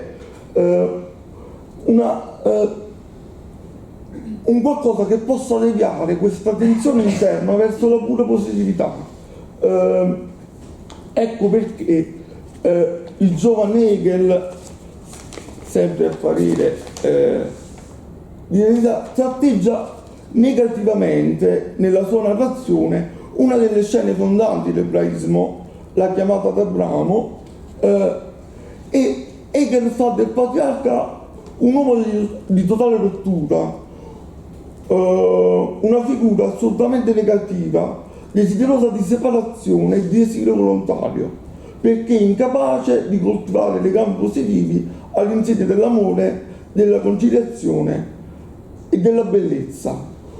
Un uomo sviluppato è poco adatto persino a coltivare la terra, ad averne cura per sé e per la sua gente. Abramo è nomade per vocazione naturale e non solo per l'esaltazione divina, e si lega a un solo Dio unico a cui è disposto a sacrificare. E su questo argomento non mi dilungo perché già l'ha fatto il professor Cohen meglio di quanto non posso fare io, a sacrificare persino il suo primogenito, pur di persistere in questa condizione di estraneità ed esclusività, per continuare a vivere nel mondo da separato dal mondo. Non a caso il segno della sua appartenenza al divino è un sogno nell'intimo, segno, dice simbolicamente Derrida, della volontà di chi, parafrasando Hegel, di chi vuole dare un taglio netto ai suoi rapporti, di chi fa fatica a coltivare legami interpersonali, amicali, e cosa che sarà importante alla fine delle mie conclusioni, persino politici. Ciò che si è sempre chiamato sulla scorta dell'edizione Noll lo spirito del giudaismo è dunque in tale prospettiva un mero egoismo anaffettivo, infruttuoso e impolitico, retaggio di un'originaria mentalità da schiavi inculcata da un Dio altrettanto egoista e dispotico, più padrone che padre amorevole. In tale ottica il privilegio elettivo ereditato singolarmente e collettivamente dai figli di Abramo è una sorta di sovranità vuota, perché mai davvero autentica e autonoma, sempre asservita all'autorità astratta e distante di un Dio geloso e iracondo. In estrema sintesi, non potendo ripercorrere tutta l'ampia articolazione della narrazione del giudaismo negli scritti giovanili, Hegel è scosso, direi, dalla radicale attività di un Dio estraneo e al contempo avvertito dagli ebrei come prossimo, degno di venerazione, come dire, un Dio straniante che resiste alla conciliazione, a quell'unificazione di cui parlava anche Cohen, un Dio che è refrattario persino all'immagine e che può essere letto come un Dio vuoto. Qui Hegel riprende il giudizio di Pompeo una volta giunto nel Tempio. Ecco, Derrida condensa tutto questa serie di caratterizzazioni narrative in un passaggio che racchiude, secondo me, qual è il frutto dell'antigiudaismo del giovane Hegel, qual è il problema, che è un problema filosofico, ripeto, non morale. Leggo l'esposizione assoluta rende il segreto inaccessibile proprio a chi detiene il privilegio. In questa alienazione assoluta il detentore dell'inaccessibile può tranquillamente gestire gli effetti dei fenomeni, diffonderli, manipolarli. L'invisibile rimane invisibile, al di fuori di ogni attesa. Il visibile è solo visibile. Nello stesso tempo il più familiare, segreto, il più proprio, si presenta come il più estraneo, il più perturbante. Un Heimlich, non a caso nella relazione che mi precedeva si faceva riferimento all'Ancanni, al concetto di Ancanni. Questa paradossale configurazione del religioso e dei rapporti da esso veicolati mette in crisi la visione hegeliana, la quale attribuisce al contrario al cristianesimo una sola positività nata da legami d'amore stabili, unificanti e simmetrici, perfettamente descrivibili dialetticamente, narrando e ripercorrendo le tappe salienti della vita e dell'insegnamento di Gesù, cosa su cui già ci siamo soffermati ieri, in perenne contrasto però con l'assoluta negatività del contesto ebraico di origine. Quindi in questa prospettiva storico-concettuale del giovane Hegel Dio cristiano porta unione laddove c'è la separazione, egoismo ed estranità. Per seguire lungo questa strada richiederebbe un altro tipo di problematizzazione di cui ho provato a occuparmi in alcuni studi, cioè se questa alterità, questo carattere inquietante dell'ebraismo possa essere anche un punto di contatto con il cristianesimo. In un'aula che è stata per anni anche di Enzo Pitillo mi sembra quasi blasfemo, però il discorso è questo, cioè la possibilità di recuperare questo elemento di inquietudine, questo elemento perturbante come possibilità di contatto tra ebraismo e cristianesimo, al di là delle visioni, della visione dialettica. E in questo credo che la riflessione derridiana possa essere d'aiuto. La riflessione sull'ebraicità avviata in classe e poi articolata anche in testi successivi col passo obliquo per perifrasi e incisi, per sconfessioni ibride e marrane, oltre il mero registro autobiografico, rappresenta la possibilità di perturbare filosoficamente le troppe certezze affermative e positive regolate dalle rivendicazioni identitarie, anche, ma non solo, di matrice religiosa. I suoi percorsi e discorsi ibridi, da bastardo e marrano del pensiero, questa è un'autodefinizione di Derrida in circonfessione, possono essere ancora utili e degni d'ascolto nel nostro tempo, nell'esortare a coltivare l'apertura all'altro, anche a costo della perdita della centralità egocentrica e egoistica del sé, e per fedeltà alla chiamata sradicante dell'altro, temi su cui mi tocca ripetermi, il professor Cohen ha illustrato nella sua introduzione al convegno sull'ebracità di Derrida, e quindi rimando idealmente a lui, al suo non detto.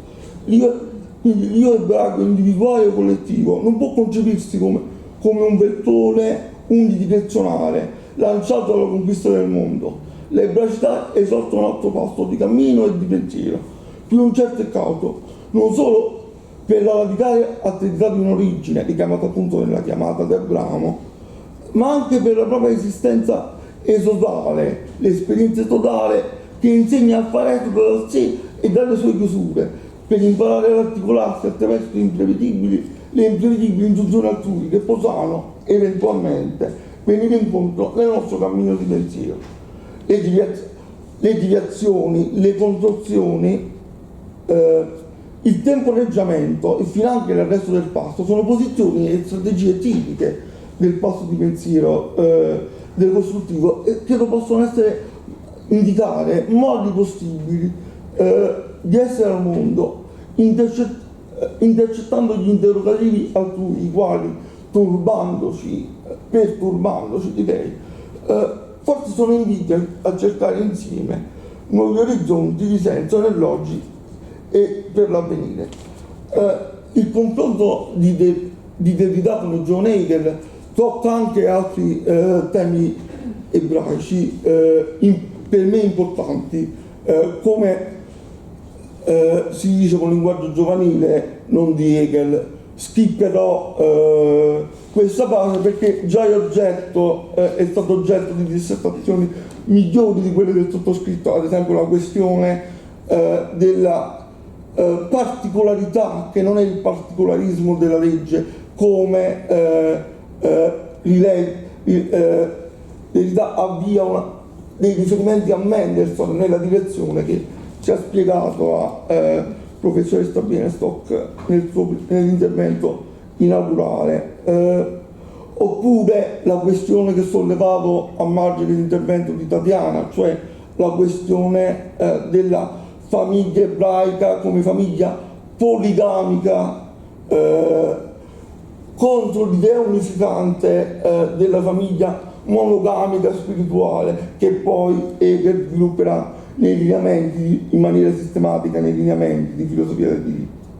Ho provato a occuparmene dettagliatamente nel percorso di dottorato che sarà oggetto di una prossima pubblicazione, ma qui schippo ancora e vado a uno degli aspetti che mi interessava. Mi interessa perché anche gli aspetti più politici di questo confronto. Mi interessa perché anche lo stesso Derrida ne mostra la preponderanza nel suo intervento al 37° colloquio degli intellettuali ebrei francesi, pubblicato nel 2001, quindi uno degli ultimi scritti derridani, con il titolo di Confessare l'impossibile. La domanda che è oggetto del colloquio è come vivere insieme, quindi una domanda eminentemente politica, laddove già in fase preliminare Derrida invita a lasciarsi perturbare dalla domanda, a non considerarla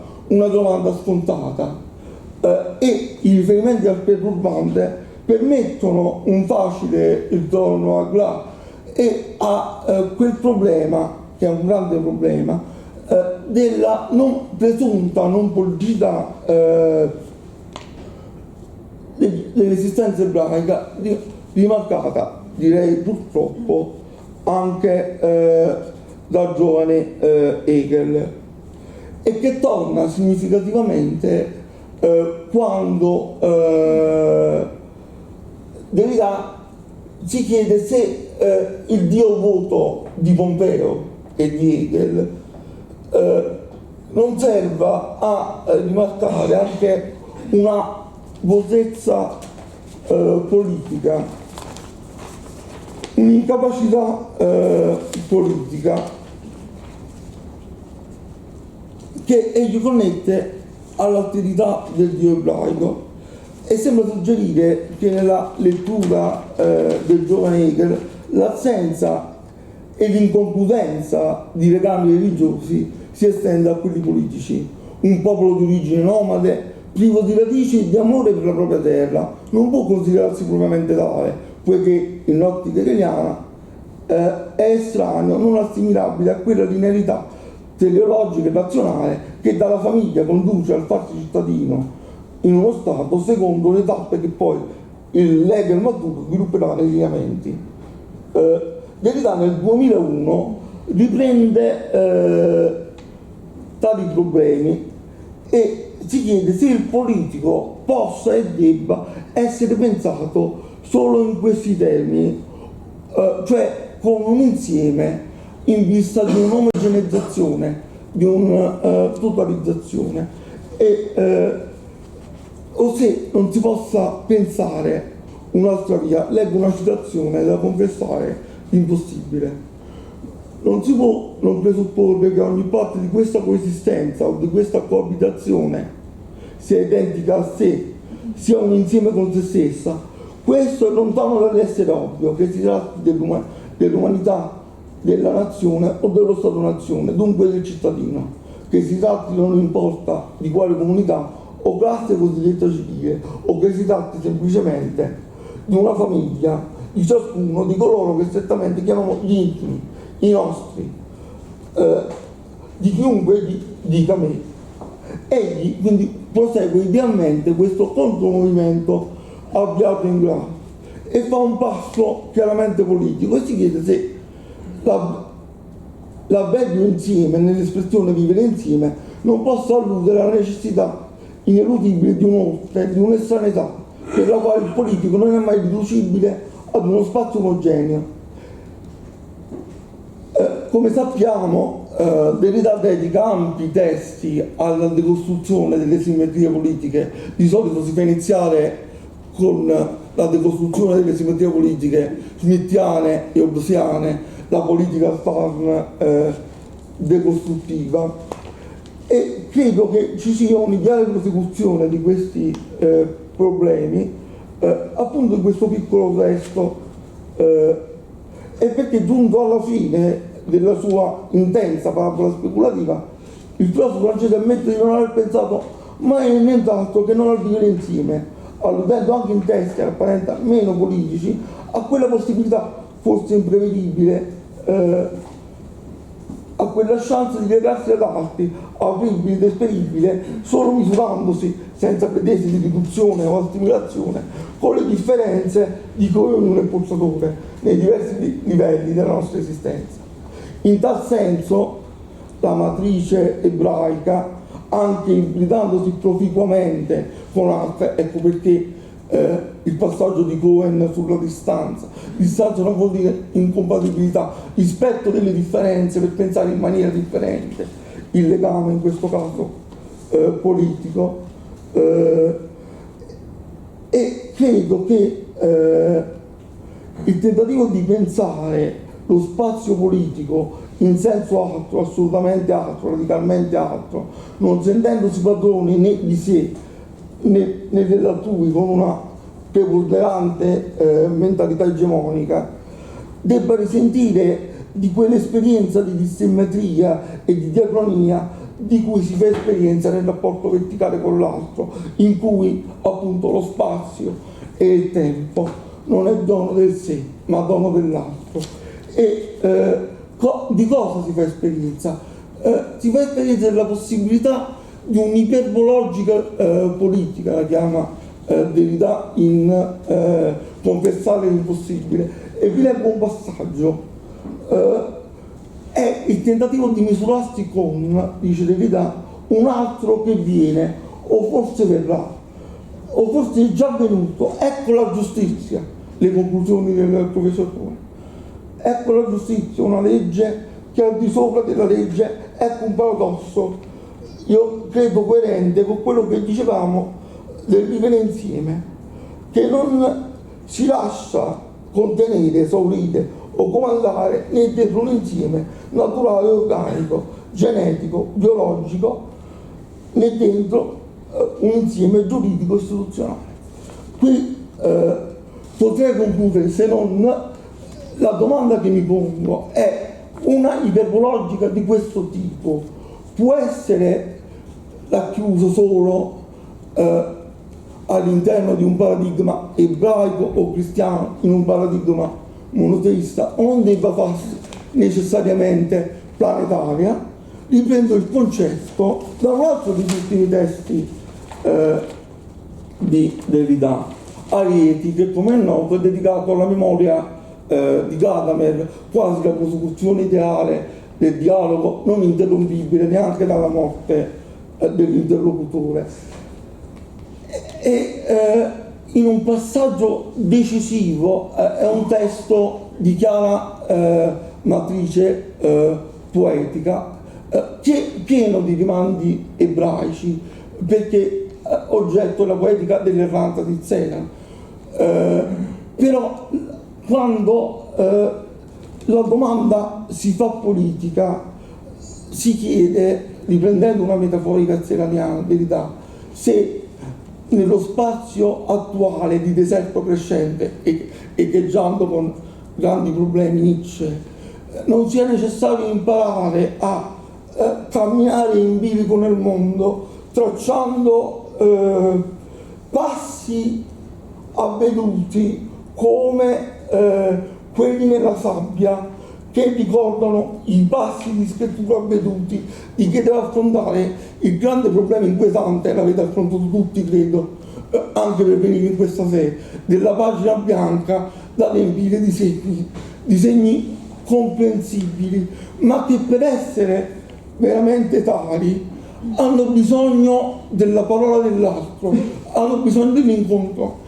In definitiva ci siamo messi in viaggio non per raccontare quanto siamo belli, che cosa sappiamo fare, ma per tentare di incontrare altri che magari lo sanno fare meglio o peggio di noi, ma con la speranza che gli interrogativi che l'altro pone deviano il nostro passo. Appunto, riprendo la metafora non per valenza esistenziale, perché l'ho vista ripresa anche da Benoît Siglet, grande allievo di Derrida, l'altro che può essere stampella del nostro intelletto, perché ci aiuta a deviare il passo quando esso è troppo rigido, è troppo dritto, e ci permette di pensare l'avvenire, cioè quello che letteralmente è ancora da venire. E vi lascio l'ultimo passaggio, questo è un po' di programma, nel senso che non è presente neanche nell'handout, perché mi è venuto in mente mentre venivo in treno, devo ringraziare l'Italia, diciamo, perché ho detto per il finale forse devo trovare delle parole giuste per spiegare quello che voglio dire alla fine, voglio concludere all'effetto, e l'ho trovato mentre cercavo altre cose in un testo di un maestro che è comune a molti presenti, un testo molto vitiano sin dal titolo, che si chiama Per lumi sparsi. A un certo punto, in un testo appunto che parla di tutt'altro, a un certo punto c'è un riferimento alla necessità di fare passi oltre Hegel, e in certo di dirlo così conclude, e credo che queste parole siano il modo che possa sintetizzare quello che non solo quello che ho cercato di dire, che spero sia chiaro, ma quello che c'è ancora da dire, c'è da dirlo insieme, non si può non dire insieme. Scrive Enzo Vitillo: no, non parlo della vita futura che Hegel avrà in dono dai posteri, la vita futura di questo o di quel pensiero, ma del pensiero, la vita futura della filosofia. Cioè ci sarà ancora filosofia, non studiosi di filosofia, ma filosofi, e i filosofi aspettano altri filosofi per vivere, per ottenere insieme il dono di nuova vita. Grazie.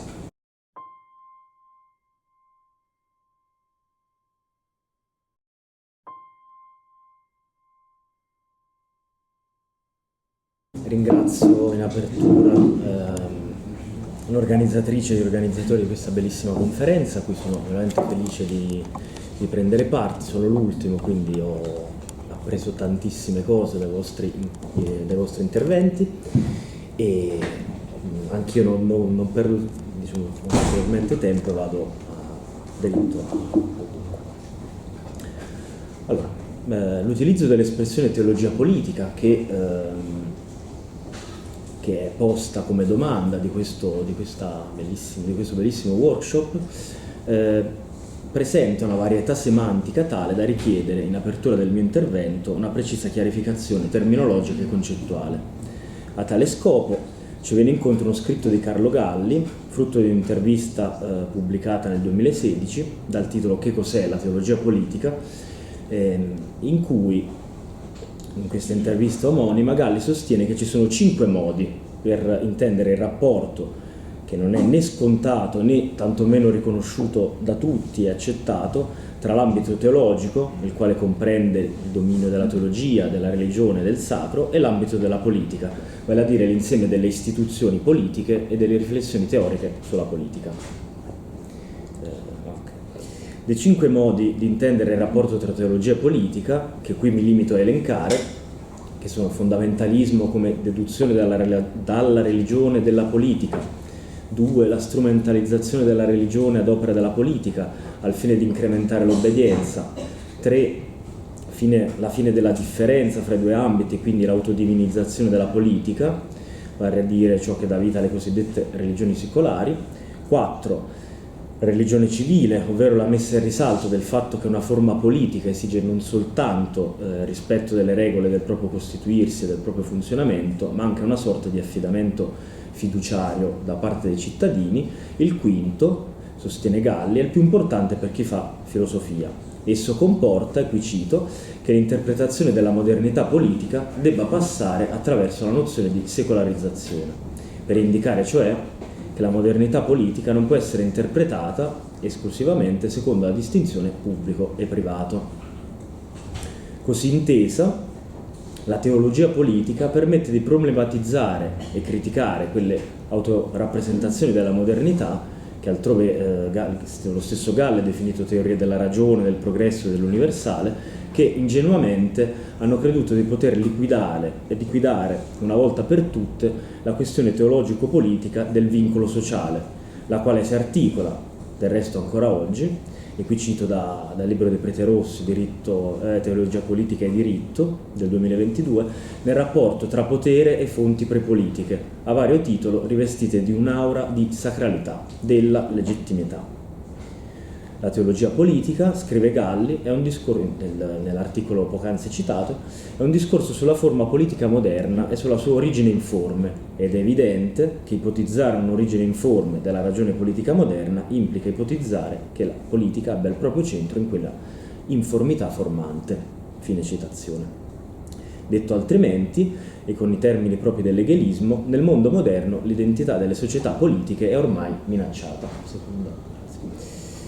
E qui leggo dal sesto dei fragmenti Historische Studien che Rosenkranz aveva posto in appendice alla sua monumentale vita di Hegel, in cui, che sono di incerta datazione ancora oggi, anche dopo la pubblicazione dell'edizione critica, appaiono nel testo 74. Dopo il tramonto della libertà romana e greca, dal momento che fu tolta agli uomini la padronanza delle loro idee sugli oggetti, il genio dell'umanità si è diviso. Come scrive Miriam Bienenstock in Politique du jeune Hegel, in un paragrafo dell'introduzione significativamente titolato e chiamato Comment poser les problèmes de la légitimité politique, Hegel sostiene che la scissione, Hensweihung, tra l'identità individuale e l'identità di gruppo, della totalità etica, alla quale tutti gli uomini appartengono, è divenuta inevitabile. Il bisogno di filosofia nasce proprio da questa scissione, dall'esigenza di risanarla, di ritrovare un'unità etico-politica nuova che, facendosi pienamente carico del negativo, della scissione, lavori affinché la potenza della riunificazione, la Macht der Vereinigung, agisca in favore dell'intero anche nel lacerato universo moderno. Terza citazione. Il compito essenziale della filosofia, scrive Bienenstock, consiste nel determinare su quali principi fondamentali l'identità sociale e individuale degli uomini può e deve essere fondata. È necessario chiarire la natura di questi principi nel definirne la razionalità o, in altri termini, nello stabilirne la legittimità. Tenendo conto di questa chiarificazione concettuale, con l'utilizzo dell'espressione teologia politica nomino due aspetti della filosofia hegeliana certamente legati, ma che è possibile tenere distinti. Quinta slide, grazie.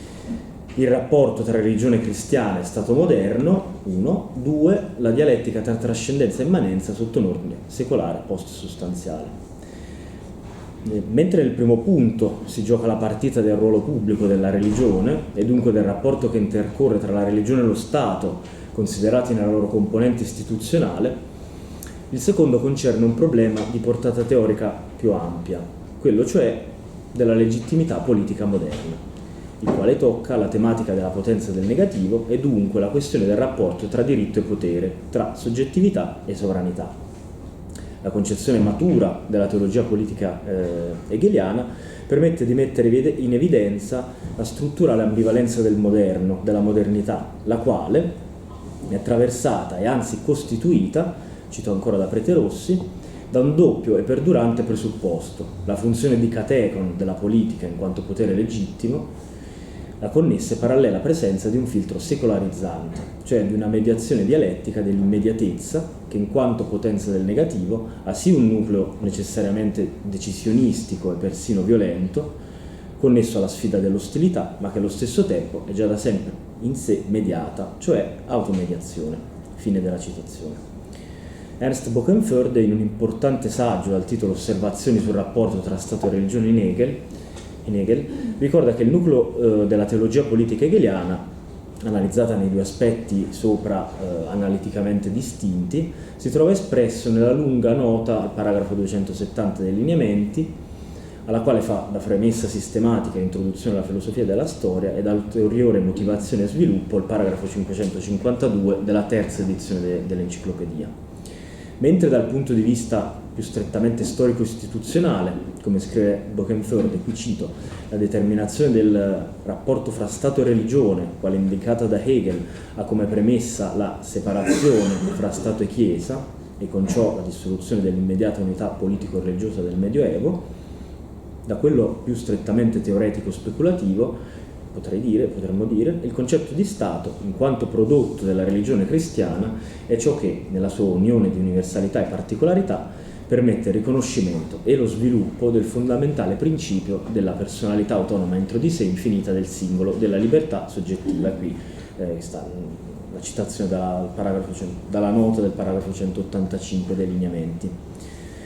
Prossima slide, che non leggo perché è un paragrafo molto, molto famoso, in cui appunto Hegel mette insieme il principio degli stati moderni al principio di soggettività, e lo lascio lì. Dunque, quali sono i passaggi ontologico-politici che portano il filosofo di Stoccarda a modificare la concezione religiosa e politico-giovanile, ad abbandonare dunque il modello della polis, a rivalutare speculativamente il cristianesimo e ad aderire infine al principio superiore dei tempi moderni? Va da sé che una risposta esaustiva a questa domanda richiederebbe un lavoro enorme che non ho bisogno di poter fare qui. Molto più modestamente, in questo intervento mi limito a indicare il luogo in cui il metodo di quella che propongo di chiamare l'ontologia politica hegeliana trova una delle sue possibili linee genetiche. Il fine è quello di ricostruire il sorgere di quell'intendimento generale, uso qui un'espressione utilizzata da Leo Lugarini, Hegel dal mondo storico alla filosofia, che non è né esclusivamente teologico né esclusivamente politico, di quello stile di pensiero che intendo appunto come ontologia politica e che, pur nei significativi, anzi poderosi mutamenti, trova una continuità di intenti, e qui cito, nel quadro, da Lugarini, nel quadro dell'originario e perdurante interesse da parte di Hegel per la fattuale realtà umana. In termini molto generali, e anche nella mia tesi di dottorato, con l'espressione ontologia politica intendo designare, e qui mi appoggio alle riflessioni di Roberto Esposito sui suoi lavori sulle istituzioni e sull'ontologia politica, appunto, e a quelle di Alain Badiou sulla metapolitica, una postura filosofica, uno stile di pensiero nei confronti del presente, della storia, dell'attualità, secondo cui si dà sempre un'implicazione inevitabile tra essere, organizzazione sociale e prassi politica. Ciò significa che ogni prassi sociale e politica ha un significato sempre anche ontologico e allo stesso tempo che ogni evento ha sempre un carattere intrinsecamente politico. Qui taglio un pezzo perché... Ora, negli scritti giovanili, l'interesse hegeliano per la fattuale realtà umana, per i bisogni concreti degli uomini, è funzionale a una strenua difesa della loro dignità e libertà. Tale interesse si sostanzia in un ideale di unità, di armonia tra individuo e Stato, che si basa sul modello della polis greca e dei culti civili pagani. Nel modello teologico-politico che Hegel va configurando fin dai primi frammenti di Tubinga, attraverso la distinzione basata su Rousseau, la lettura di Rousseau, tra religione oggettiva e religione soggettiva, mi riferisco qui ai testi 12, 13 e soprattutto al testo 16, cioè al cosiddetto frammento di Tubinga, e in cui gioca un ruolo chiave l'adesione certamente problematica, come abbiamo visto, alla filosofia della religione kantiana, e come ci ha mostrato Miriam Bienenstock in apertura di questo convegno, la lettura forse più importante di altri di Mendelssohn.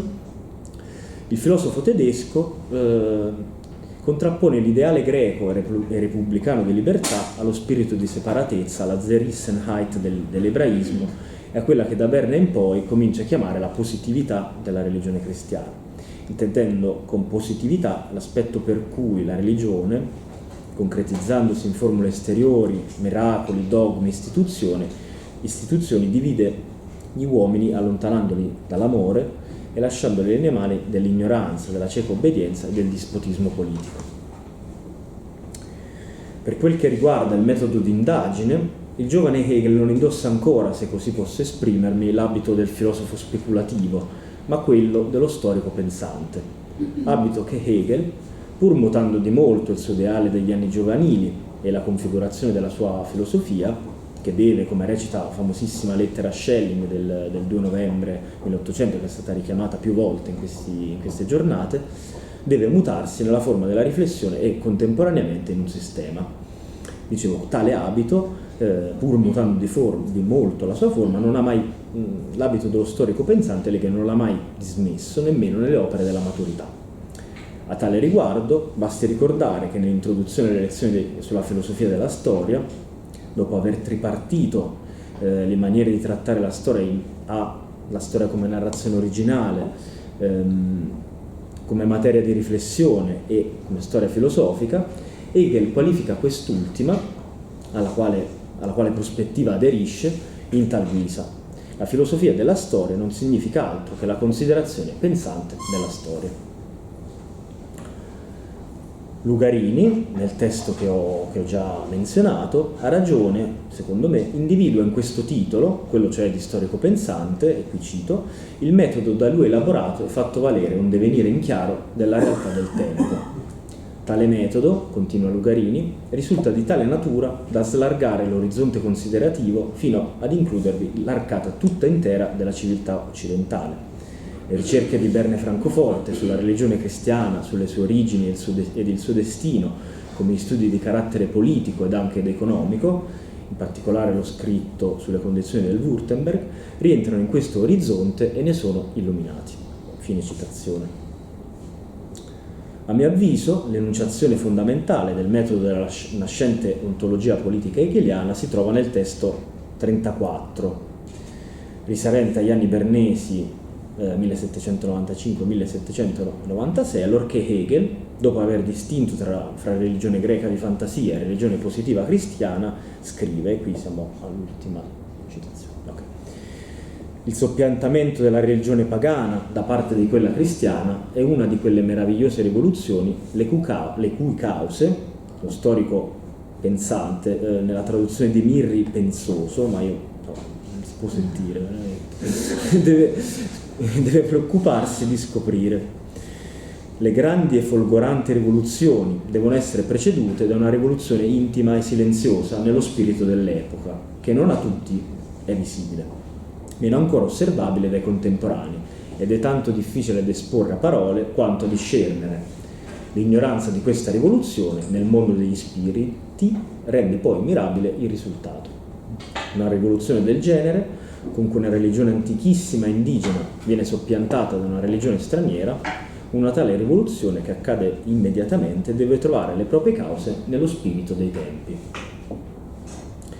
Per comprendere filosoficamente, vale a dire da storico pensante, l'intima e silenziosa rivoluzione nello spirito dell'epoca che ha fatto sì che venisse, questa è una citazione sempre dallo stesso testo poco più avanti, soppiantata una religione che da secoli si era stabilita negli stati ed era intimamente connessa con le loro costituzioni, bisogna volgere lo sguardo al mutamento dei bisogni di fondo dell'umanità. Come ben scrive Lugarini, ad uno stile di vita imperniato sulla convinzione di un'intrinseca saldezza della natura umana si sostituiscono forme di vita poggianti sull'opposto convincimento di una costitutiva fragilità della nostra natura.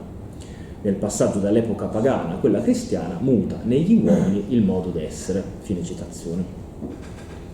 A Francoforte le linee direttive tracciate a Berna continuano a guidare la ricerca hegeliana di unificazione nei confronti della scissa realtà umana del suo tempo.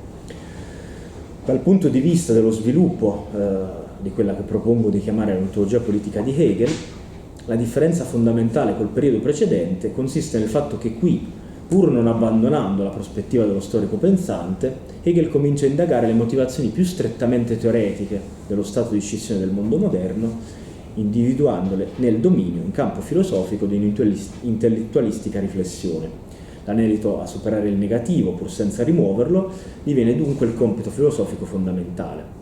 Attraverso la tematizzazione dell'amore in quanto autentico insegnamento di Gesù e come toglimento della riflessione, con la tematica trattata a Berna già nei testi 49 e 50, ma poi rielaborata a Francoforte, come abbiamo visto in tutte queste giornate, nel testo 52, in cui l'amore, diciamo, è così opposto alla positività, nel testo 53, quello relativo al discorso sulla montagna, nel testo 54, in cui l'amore di Gesù è opposto sia alle leggi culturali sia alle leggi civili, e in più la tematizzazione del concetto di destino come superamento della legge, testo 55, l'esigenza di pensare la vita pura che spirito come sorgente di tutti gli impulsi e di tutti gli atti, testo 57, come fonte originaria dei viventi, e soprattutto grazie all'esigenza di elevazione di vita finita a vita infinita espressa nel cosiddetto frammento di sistema, cioè il testo 63, Hegel arriva a concepire alle soglie del trasferimento a Jena un nuovo stile di filosofia svincolato dalla riflessione, che trova nel campo del vivente, nello spirito in quanto vivente, unitarietà del molteplice, il luogo della successiva risposta affermativa, e dico affermativa perché negli scritti giovanili probabilmente Hegel non riesce a dare una risposta affermativa al bisogno di filosofia, alla scissione, al bisogno filosofico appunto di unificazione. Il risultato della battaglia che Hegel conduce a Jena contro le filosofie intellettualistiche, come ben sapete, darà come risultato l'impianto dialettico imperniato sulla ragione della fenomenologia dello spirito.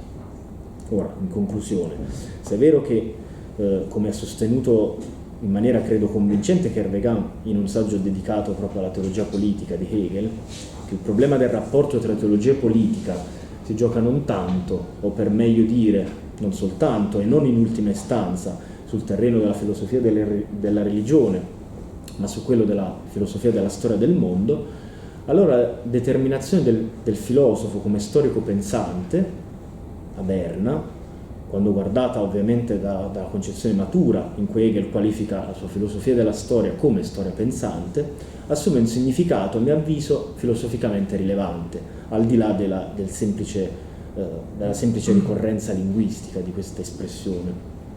Senza voler con questo obliare i poderosi mutamenti che intercorrono tra la prospettiva giovanile e quella compiuta del sistema, e senza nemmeno pretendere di ridare un'unità forte agli stessi scritti giovanili, la quale pretesa è stata definitivamente messa in mora dalla pubblicazione dei volumi dell'edizione critica su cui abbiamo lavorato in queste giornate, ho creduto di trovare nel metodo dello storico pensante, Under Construction, e nella risposta alla domanda Hegel teologo politico, una possibile linea genetica dell'ontologia politica hegeliana.